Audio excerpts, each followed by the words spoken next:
Halangan daripada menerima pusaka ada 3. Yang kita masuk pada topik halangan daripada menerima pusaka ada 3. Baik, yang pertama iaitu segala bentuk perhambaan. Jadi perhambaan ni kita ni pun dah tak ada hamba lah. Zaman sekarang ni tak ada lagi hamba. Cuma ini dibincangkan oleh para ulama dulu. Ulama dulu yang masa tu masih lagi diimplement berkenaan dengan sistem perhambaan itu. Yang mana dunia memakai sistem perhambaan. Dan diteruskan oleh Islam, cuma bila Islam tu datang, maksud dia, iaitu maqasid di dalam pensyariatan Islam itu, dia bukan secara stop terus, tetapi secara tadrij. Tadrij ni berperingkat-peringkat, iaitu apa dia? Membebaskan hamba. Membebaskan hamba. Itu adalah syariat. Tujuan syariat apa dia? Untuk membebaskan hamba. Jadi bila ada hukuman, apa antaranya mesti kena membebaskan hamba. Dan galakan membebaskan hamba, siapa yang membebaskan hamba dia mendapat pahala sekian-sekian. Jadi semuanya adalah untuk membebaskan. Namun kalau di barat tu baru lagi lah. Kasta perhambaan tu baru lagi. Abad ke-20, abad ke-19. Abad ke-19 tu pun masih ada lagi sistem perhambaan. Yang mana orang kulit hitam ini menjadi hamba kepada orang kulit putih di barat. Tapi kalau dalam Islam ni dia lama. Dah lama dia dilupuskan, dihapuskan. Sebab apa? Sebab tujuan dalam agama ini adalah untuk memerdekakan hamba, memerdekakan manusia. Jadi daripada syariat Nabi SAW, maka ulama pada setiap zaman tersebut menggesa untuk membebaskan hamba. Baik, itu berkenaan dengan hamba. Jadi hamba ni tak relevan lah. Kita tak ada hamba. Yang kedua, halangan apa dia? Membunuh. Bunuh. Pembunuh tidak boleh mewarisi harta orang yang dibunuh sama ada beliau membunuh dengan niat ataupun tidak. Maknanya secara langsung ataupun tidak langsung. Secara langsung macam mana? Dengan niat ni sama ada dia sendiri yang bunuh. Yang bunuh dengan orang yang ada kaitan dengan dia tu. Yang mana bila dia meninggal, dia boleh menjadi waris. Dia adalah di kalangan waris. Maka sekiranya dia bunuh dengan tangan dia. Itu membunuh lah tu. Yang dia membunuh dengan tangan dia. Ataupun dia membunuh dengan secara tak langsung. Apa secara tak langsung? Dia berniat lah. Tetapi secara tak langsung. Apa dia? Iaitu dia membunuh dengan dia upah. Kan dia upah orang suruh bunuh individu ni. Bunuh bapak dia ke, siapa ke. Jadi dia upah orang untuk bunuh. Hak tu pun akan menghalang dia daripada pewarisan harta. Demikian juga sekiranya dia pasang perangkap. Dia pasang perangkap, dia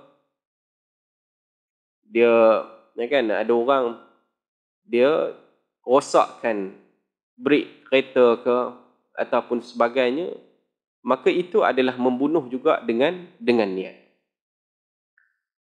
Baik. Jadi pembunuhan secara langsung ataupun tidak langsung adalah membawa kepada halangan untuk pewarisan harta. Termasuklah jika beliau menjatuhkan hukuman bunuh ke atas si mati. Ini kalau tiba-tiba ahli waris ini rupanya adalah hakim. Hakim yang memberikan hukuman kepada keluarga dia. Tapi biasanya kita kalau kat Malaysia ni, kalau melibatkan keluarga, dia takkan terlibat lah. Dia akan bagi pada orang lain. Itu adalah governance. Sekarang ni, hatta sekecil perkara pun keluarga tak boleh libatkan. Kalau nak minta kerja, nak minta naik pangkat, sekiranya orang yang di atasan tu ada kaitan, sepupu ke, sepapat ke, semua sekali tidak boleh masuk di dalam mesyuarat tu. Jadi bila melibatkan keluarga, dia kena keluar. Apatah lagi melibatkan benda yang besar ni lah. Benda yang melibatkan hukuman jenayah ataupun hukuman yang berat, maka sudah pasti dia tak akan bagi keluarga dia. Jadi had ni pun tak relevan jugalah. Tetapi kalau ada dia tidak boleh tak boleh untuk mewariskan. Walaupun dia tidaklah bunuh dengan disebabkan hak untuk membunuh, tetapi kerana dia adalah menjalankan tugas sahaja untuk menjatuhkan hukuman. Di dalam perbincangan kitab fiqh dalam mazhab Syafi'i, hatta mazhab-mazhab yang lain pun sama juga, berdasarkan kepada hadis nanti yang kita bincang, maka dia tidak boleh mewarisi harta pusaka. Ataupun beliau memberi sokongan tazkiyah ataupun saksi, kepada jika dia ni dijatuhkan hukuman dan hukuman tersebut menyebabkan dia dihukum bunuh, dan kita ini dipanggil untuk menjadi saksi, untuk dijadikan saksi di atas jenayah yang dilakukan oleh orang ni. Kita terpalit sama untuk menjadi saksi. Maka apabila kita menjadi saksi pun sama juga tidak dapat pewarisan harta. Kerana apa? Kerana bunuh dianggap memutuskan hubungan saudara, dan hubungan saudara adalah salah satu sebab yang membolehkan pewaris mewarisi harta. Jadi itu dia punya penerangan berkenaan dengan bab bunuh ini. Ini sebagaimana yang Nabi SAW bersabda, laisa lil qatil syai'un. Pembunuh tidak layak menerima apa-apa. Pembunuh tidak boleh mewarisi harta pusaka. Baik, dalam satu keadaan, walau bagaimanapun, orang yang dibunuh boleh mewarisi harta pembunuhnya. Ini macam mana pula? Contohnya dia kata, apabila seorang anak mencederakan bapanya sehingga menyebabkan kematian. Ada pernikahan di antara bapa dan anak ni tadi. Jadi anak ni nak bunuh bapa dia. Nak bunuh bapa dia. Dan walau bagaimanapun si anak tadi nak bunuh ayah dia ni tadi. Walau bagaimanapun dalam pertikaian tersebut, dalam pergelutan tersebut, anak ni mati terlebih dahulu. Dan bergaduh. Dan anak ni mati terlebih dahulu sebelum bapanya. Dua-dua cedera. Kena tikam ke, kena apa ke, sebab bapa ni nak mempertahankan diri. Jadi nak mempertahankan diri, terbunuh anak ni tadi. Jadi dengan itu, si bapa boleh mewarisi harta anak yang membunuhnya kerana tiada sebarang halangan yang menghalang beliau daripada menerima pusaka anaknya. Jadi dalam hal ini, para ulama memberikan pendapat bahawa pembunuhan ini maknanya dengan tanpa niat lah. Dengan tanpa niat. Kerana apa? Hanya untuk mempertahankan diri. Ataupun adik-beradik. Adik-beradik ke yang saling berbunuh-bunuhan. Bukan saling berbunuh-bunuhan, itu tak tepat. Kalau nak bunuh, itu makna dia ada niat nak bunuh. Tetapi ini adalah untuk defend. Defend, dan bila defend tersebut menyebabkan kematian orang yang hendak membunuhnya, maka sekiranya orang yang nak bunuh dia itu meninggal, maka dia boleh untuk mewarisi harta pusaka si mati tersebut. Ada tak masalah ni berlaku? Kalau di tempat kita ni jaranglah kita dengar. Tetapi kalau orang yang meninggalkan harta yang banyak tu, boleh jadilah. Boleh jadi ada. Yang mana meninggalkan harta beratus-ratus juta kan. Hak tu ambang mata lah. Harta yang meninggalkan harta ribu pun dah bergaduh sakan, apatah lagi ratus juta lagi sakan lah pergaduhannya. Yang akan menyebabkan perebutan untuk mendapatkan harta ni tadi. Baik. Jadi itu berkenaan dengan bunuh. Dan halangan yang seterusnya iaitu apa dia? Perbezaan agama antara Islam dengan kafir. Yang mana orang Islam tidak boleh mewarisi harta orang Islam dan orang Islam tidak boleh mewarisi pusaka orang kafir kerana hubungan antara mereka telah terputus. Ini dalam bab faraid. Dalam bab pusaka ini yang ditentukan. Kerana apa? Kerana berdasarkan kepada sabda Nabi, la yarithul muslimul kafir walal kafiru muslim. Seorang muslim tidak boleh mewarisi pusaka orang kafir dan seorang kafir tidak boleh mewarisi pusaka seorang muslim. Jadi andai kata kalau ada orang kafir yang masuk Islam, dan bila dia masuk Islam, jadi keluarganya tu adalah non-Muslim. Jadi bila non-Muslim tak masuk Islam lagi, maka dia tidak boleh mewarisi harta sekiranya. Sekiranya apa? Sekiranya dia tidak hibahkan ketika dia hidup ataupun dia tidak mewasiatkan. Kerana dalam bab wasiat, wasiat boleh untuk mewasiatkan kepada orang non-Muslim. Itu dalam bab wasiat lah. Tetapi dalam bab faraid tidak boleh.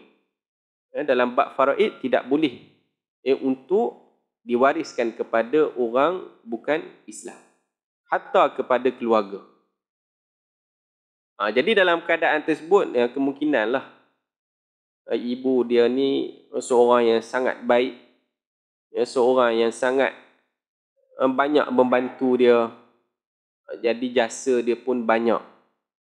Dan jasa orang kafir yang baik ini, Nabi SAW membelanya.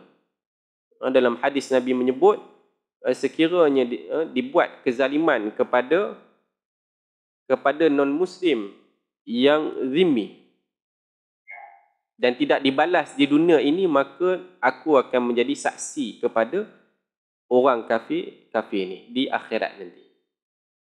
Banyaklah berkenaan dengan hadis-hadis Nabi SAW dengan kafir zimmi ini.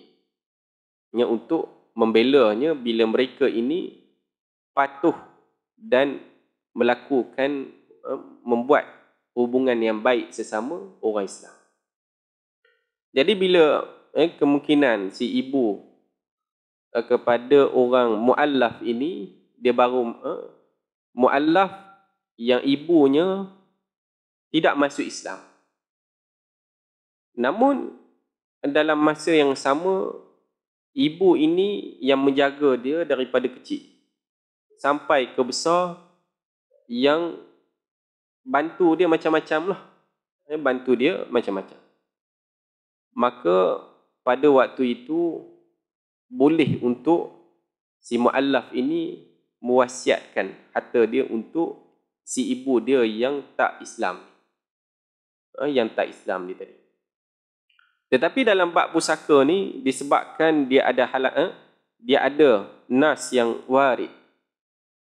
Ada nas yang bila melibatkan peraturan di dalam pusaka ini, maka dalam hal itu adalah dia punya ketetapan itu. Bila dalam bab pusaka ni tak apalah. Kita sami'na wa ata'na. Tetapi ada tak pilihan yang lain? Ada. Dalam pilihan yang lain ada. Jadi itulah fungsi apabila kita menguruskan harta kita lah. Menguruskan harta kita. Jadi tak kira lah adik-beradik ke yang non-Muslim, saudara mara yang non-Muslim dan sebagainya, tidak boleh mewariskan. Hatta kalau dia meninggal pun, dia kawan kita, kita ni Muslim. Had kawan kita tu non-Muslim. Dan kita ni rapat dengan dia. Dan dia sekangkang kera saja. Tiba-tiba meninggal. Kawan non-Muslim ni meninggal. Jadi harta dia macam mana nak buat? Harta dia adalah diserahkan kepada Baitul Mal.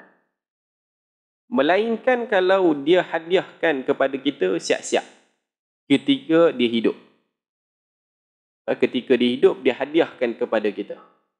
Jadi pada waktu tu tak ada masalah untuk kita ambil harta dia, ambil harta si non-Muslim ni tadi. Tetapi kalau dia tak kata apa-apa, tiba-tiba meninggal dan kita je yang tahu berapa ataupun jumlah harta yang ditinggalkan tu, maka pada waktu tu kita kena serahkan harta tersebut di Baitul Mal. Kita kena serahkan harta tersebut di Baitul Mal yang kita tidak boleh ambil.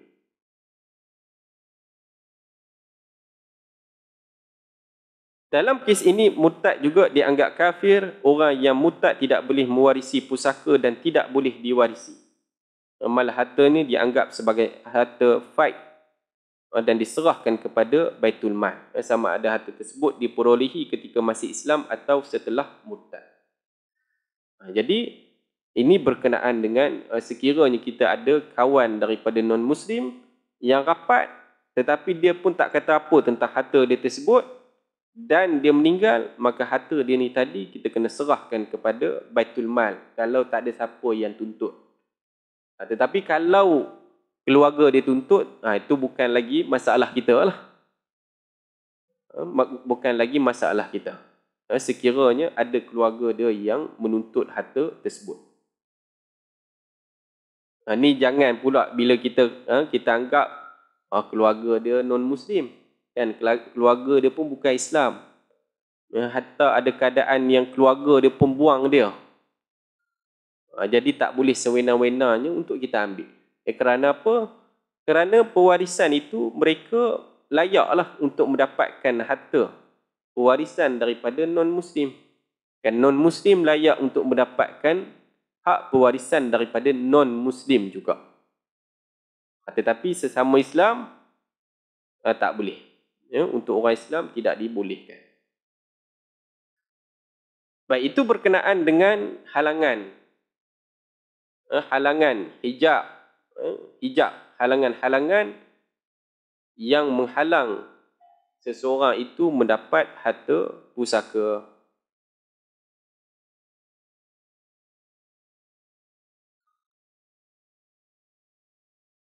Baik, kita ada berapa minit lagi?